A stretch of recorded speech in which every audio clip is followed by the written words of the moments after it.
Hello everyone! Welcome back to My Little Book Nook. Today we'll be reading Chapter 8 of Shiloh by Phillis Reynolds Naylor. So grab your copy, get comfy, and read along with me. Chapter 8. The next 2 days go by smooth as buttermilk.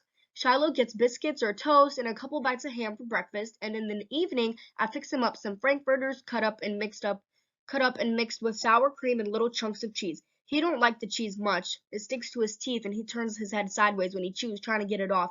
Licks his chops afterward, though. He throws up the first time he eats the stuff, too rich for his belly, I guess, but after that he manages to keep it down, and all the while he's fattening out a little. Each day it's harder to see his ribs. I know my secret can't go on forever, though. Only had the dog for 6 days, and that evening I find out that Judd Travers wants to hunt on our land, up the hill and over in that far woods. Thinks maybe he could find himself some quail over there, he says. When Dad tells us that piece of news at dinner, my whole body goes cold. I want to jump up and scream, no, but I just grip my chair and wait it out. Ray, I don't like that idea at all, Ma says. You never asked to hunt on his land, and I don't want him hunting on ours. If we let him, we've got to let anybody else who asks, and one of those shots could find its way down here. I'll tell him no, Dad says. Don't like the idea of it myself. I'll tell him the kids play up there. I stop gripping the chair, my heart still racing. I'm thinking about how maybe Judd Travers has holding the idea that I got his dog hid up there and he's looking for an excuse to snoop around. Having Shiloh a secret is like a bomb waiting to go off. Next day, Dad comes home with more news. Good news to him, bad news to me. I can't figure it out, he says, walking through the door with a sack in his hands. Folks are starting to leave me food in their mailboxes. Lou used to be it was just Miss Ellis and her banana bread, but found me a ham sandwich today in Nora Klingle's box and half a baked pie in Saunders. I look thin to you or something? Ma laughs. Well, maybe it's just because you're the best mail carrier they've ever had on the route.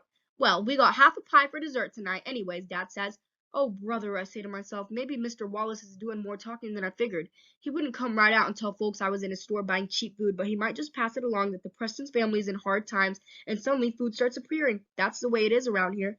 The next day, Ma rides into town with Dad, taking the girls along to go shopping for new sneakers for Dara Lynn and socks and underpants for Becky. First time I have the whole place to myself, and I let Shiloh run pure free. I bring him down the hill to the house, feeding the heels off a loaf of new bread, all the leftover sausage from breakfast, and a bowl of milk. Then I let him lick the oatmeal can. I show him every one of our 4 rooms, hold him in my lap on the porch swing, and laugh when he tries to stand up on the seat himself while the swing's moving. I let him smell the couch where I sleep and crawl under the front steps to sniff out the mole lives under there. Follow him all over creation when he takes out after a rabbit. Then he gives up when he sees I'm not going to shoot that rabbit. No way. But I figure my luck's going to run out if I don't get him back to his pen soon. So about noon, I take him back, and he goes right to the gunny sacks in the lean-to, so he's so tuckered out.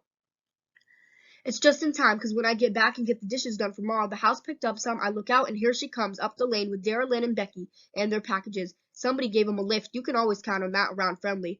Ma's pleased I got the dishes done, I can tell. Nice to come back to a clean house, Marty, she tells me. Had good luck with my shopping, too. Wasn't a thing I bought that wasn't on sale. Dara Lynn's wore her new sneakers home and got a blister already, but she don't care. She's so glad to have something new. When I walk in the kitchen next, Ma's looking at her face in the mirror over the sink. Got her eyebrows raised high, then she pushes them low, then raises them again. When she sees me studying her, she says, Marty, do I have frown lines on my face? Tell me the truth right now. I look at her good. Sure don't see any, I say. I don't neither. Ma's got a pretty face, plain but smooth. Well, I don't either, but 2 people this morning asked me how I was feeling, and one of them was to tell me what it takes for headaches. I figure that if folks think I have headaches, I must be doing a lot of frowning. Womp, womp, womp. That's my heart. Folks think they got a remedy for something. They'll tell it to you whether you need it or not, I say. Sound so grown up, I hardly recognize myself. So scared inside, though, my stomach's shaking. Ma's taking out all the things she's bought and putting them on the table, taking the price tags off Becky's underpants and socks. I saw David's mother at the dollar store, she says, and they've got relatives coming in tonight. She wanted to know if she could bring David up here tomorrow when the rest of them go to Perksburg. I told her yes. Okay, I say, but all the while I'm thinking how I'm going to keep David to keep him off that hill. Take him up toward the old Shiloh schoolhouse, maybe, and walk along the river. Funny thing is, you got yourself a dog. You sometimes feel like you don't need anybody else. Used to be I'd be waiting at the window for David Howard to come up here for a visit. Nobody else loves you as much as a dog, except your ma, maybe. That night, Ma makes us fried chicken for supper. First time in a long while. I put away a wing and a thigh on a saucer. To eat later, I tell Ma. And add a spoonful of squash, which might be good for Shiloh's insides. He eats anything. The frankfurters and cheese and sour cream is all gone, so I gotta be watching for table scraps again, and go out can collecting soon. Dad's working on the pickup after dinner, changing the oil. Becky and Zara Lynn's turning somersaults in the grass, and Ma's cleaning the kitchen. Soon as her back is turned, I sneak the food off the saucer and head up the hill to see Shiloh. I can tell Shiloh likes the fried chicken better than he liked the sour cream frankfurter mess he'd been eating all week. Even eats the squash, and then he licks my hands and fingers to get all the salt off. Any place I touched a piece of chicken. Since I already taken him all over creation that morning, I don't feel like he'll miss it much if I don't take him out again. So I go around scooping up all the dog dew like I do every day, toss it over the fence, and then I lie down on my back in the grass and cover my face with my arms. Our favorite game. Shiloh goes nuts trying to cover my face, nudging at my arms with his nose, tail going 90 miles an hour. Never whines like some dogs do, though. Even when we're out in the far meadow, racing the wind, he'll start to bark and I'll say, "Shh, Shiloh," and he stops right away. Wish I could let him make noise. It's not natural, I know, to keep an animal so quiet, but he's happy quiet, not scared quiet. I know that much. I move my arms off my face after a while and let him rest his paws on my chest, and I'm lying there, petting his face, and he's got this happy dog smile on his face. The breeze is blowing cool air in from the west, and I figure I'm about as happy right then as you can get in your whole life. And then I hear someone say, "Marty?" I look up, and there's Ma. And that is the end of chapter 8.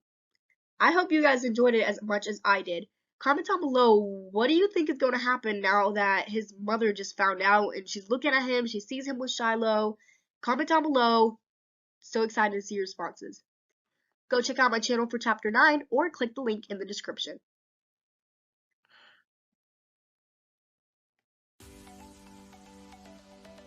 But anyways, that's all for today, guys. Thank you so much for watching this video. I hope you enjoyed it. If you did, make sure to hit that like button and subscribe to my channel. And don't forget to hit that bell button so you can get notifications when I upload new videos just like this one. Thank you so much for watching, and as always, happy reading. Bye, guys!